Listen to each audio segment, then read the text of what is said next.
ఈరోజు మేము మూసీని, చెరువులను, నాలాలను, రోడ్ల మీద అక్రమ నిర్మాణాలను తొలగిస్తే రియల్ ఎస్టేట్ పడిపోతుంది, రేవంత్ రెడ్డి వెట్ల కూల కొడతారన్నారు.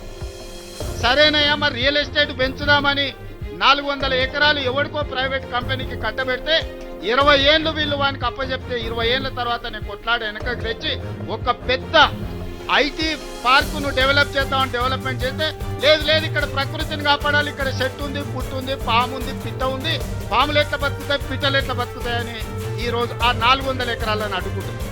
అసలు మీ బాధ ఏంది?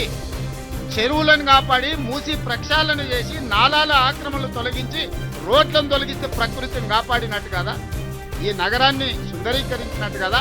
అక్కడికి పోయి అది చేస్తేనేమో రియల్ ఎస్టేట్ పడిపోతుందంటుంది. ఇక్కడ పెద్ద పరిశ్రమలను తీసుకొచ్చి ఐటీ అండ్ ఫార్మా కంపెనీలను తెచ్చి లక్షలాది ఉద్యోగాలు ఇప్పించి వేల కోట్ల రూపాయల పెట్టుబడులు తీసుకొచ్చి ఒక ఇన్ఫర్మేషన్ నాలెడ్జ్ సెంటర్ని క్రియేట్ చేద్దాం ఒక 400 ఎకరాల అంటే లేదు ఇప్పుడు ప్రకృతి పడిపోతుందంట. అంటే వాళ్ళ ఆలోచనలో ఉన్న ఒక విషం, కడుపు నిండా విషం నింపుకొని ఈ ప్రభుత్వాన్ని ముందుకు వెళ్ళనీయొద్దు, ప్రజలకు మేలు జరగనీయొద్దు అన్న ఆలోచన స్పష్టంగా ఇందులో కనిపిస్తుంది.